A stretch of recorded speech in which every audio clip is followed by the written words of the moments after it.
Hi everyone, and welcome back. We're live here on location at the Oliver Wyman Health Innovation Summit. I'm Kate Warnock, coming to you from the GuideWell Insights Lounge. I'm excited to bring our next guest. This is Niyum Gandhi. Niyum, welcome. Thank you. Glad to be here. Yeah, we're happy to have you. You're an Oliver Wyman alum yourself, and you were telling me you've been to every single summit. Yes, but this is my first time doing the GuideWell Insights Lounge, so yes, excited it about is. that. And you have a new title and a new role. So you are the Executive Vice President and Chief Population Health Officer for Mount Sinai Health System. That's a big role. It is. We have a lot of big challenges to take on. We're having fun, though. Well, all right, so let's unpack some of that in our questions here. So, Niyum, you are a champion of value-based care, yet the fee-for-service model still reigns across the health industry. Why do you believe physicians and providers benefit more from value-based arrangements? So, it's a great question, and it's something obviously we think a lot about because we're, in my role, I manage our risk P&L, and we're moving aggressively towards value-based care, towards population health, risk-based payments, and the transition is hard, right? And the transition is challenging for any provider because you have two different businesses that kind of compete with each other and don't really work. The math doesn't pencil out. But on the other side of it, when we're fully in a value-based model, the reason I really believe that works better for providers and physicians is that's ultimately what they want to do. Right? They want to deliver higher value care.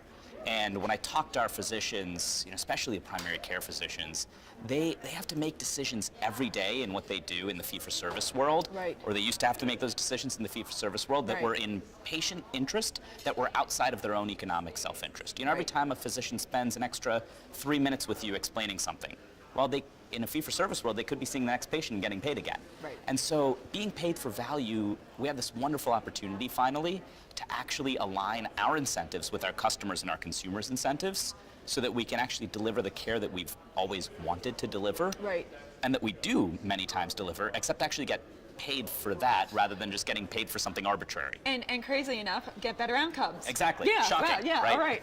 All right. That's awesome. Okay.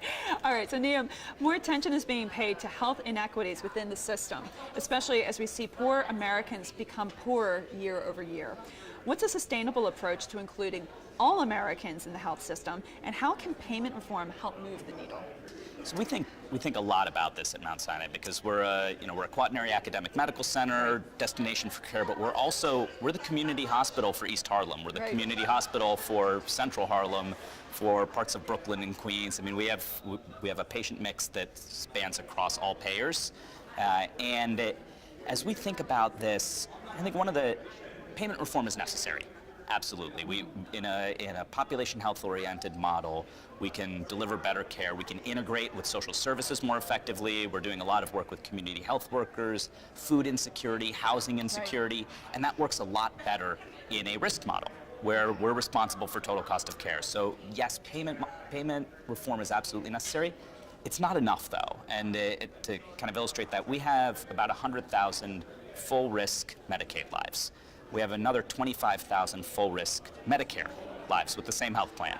And even in population health, we have to cross-subsidize because the premiums are just not adequate in Medicaid for us to invest in addressing all the contextual needs, addressing that food insecurity, housing insecurity, the fact that somebody's child is in and out of prison, the fact that their parent is dying, that they're worried about transportation to their appointment, all of that. You're the front line of social determinants. Exactly. And so if we want to invest in the social determinants, there needs to be an adequate healthcare premium to do it, and we see it. It's one of those frustrating things because it's driven by, again, things that are relatively arbitrary. If you're over 65 and you're dual eligible, the premium is adequate for us to do that. And that's great. Those are some of the poorest and most vulnerable people, and we can do that work there. And then if you're 64, suddenly our premium is so much smaller for the same set of social needs, and we just need to invest in it. And we do, and we invest in it at a loss because that's our community mission. But to make it truly sustainable, is the word. we need an adequate premium in Medicaid and payment reform.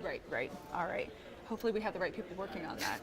All right, so Niyum, as Chief Population Health Officer for Mount Sinai, your role, how are you preparing for more chronic care to be delivered in the home than within the hospital setting? And how will you ensure this doesn't negatively impact but benefits your existing clinical staff? So this is one of the things I'm most excited about what we're doing. So, we're doing a lot of the same things that others are doing in terms of, care management in the home. I mentioned the community health workers, We have a home-based primary care program for homebound patients. But over the past 3 years, we've actually taken it another step further. We have a program where we actually deliver hospital-level care in the home. So it's called the Hospital at Home program. A researcher at Johns Hopkins kind of came up with the model 30 years ago, and it's never really been implemented at scale until we did it over the past 3 years. So we've seen almost 1,000 patients. How about it? These are patients who meet inpatient criteria for being admitted. Like, they show up in the ER, they are going to be sent upstairs. They need a 3, 4, 5-day hospital stay. Yeah. We send them home in an ambulance with an IV. A nurse meets them at home. Daily physician visits, twice or thrice daily nursing visits, home durable medical equipment, X-ray, portable ultrasound, portable lab, everything. If they need a hospital bed, we get them that. All of that in the home, right? And we really believe that's where it needs to go. Mind-blowing. Okay. So we have that up and running. We have a payment model for it now. We have it Okay. structured with a variety of payers where we do that on a 30-day kind of episodic basis. Okay. And the outcomes are tremendous. The readmission rate is half. The patient satisfaction rate is 12 raw points higher, Wow. which is great. Right. The total cost to us of even delivering the services, 30% less. So, and the patient's at home, which And the is patients at home, which is which great. is where they want to be. Right. Right. So we're doing things like that, and then because of investments like that, we're reducing our acute care footprint. We're taking 1,000 beds out of our system. So then, to your question about Yeah. how do you make it an opportunity for the clinical staff rather Right. than a challenge, one of the things we're doing is we're partnering with our major labor union, with their training and education fund, to train these people for the jobs of the future.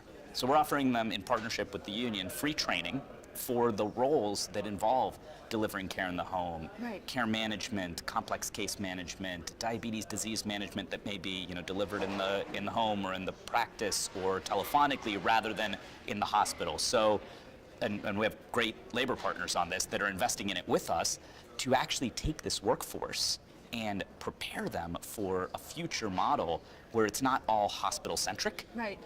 And they can therefore enrich their careers and get closer to the patients in the locations where the patients want to receive the care. So what kind of uptake are you getting? And as you're offering this training, are people reluctant to go this direction, or are they saying this is really the future and kind of diverting themselves that way? Yeah, so it's a mix. Some people Yeah. are eager for it, even Yeah. if the job opportunity isn't there. They're saying, oh, I want to sign up for this training because when it comes. Others, what we're doing, is we're shrinking the hospital. We've worked with our labor partner to guarantee every job. So That's huge. we're closing units, Yeah. but all those nurses are offered an opportunity, or the MAs, or the janitorial staff, whoever else, right? They're offered opportunities to work elsewhere in the system. Some of those jobs, some people say, I'm a cardiac nurse, I want to stay a cardiac nurse, I'm going to go to a different hospital, Sure. right? A different Mount Sinai hospital to Sure. do that.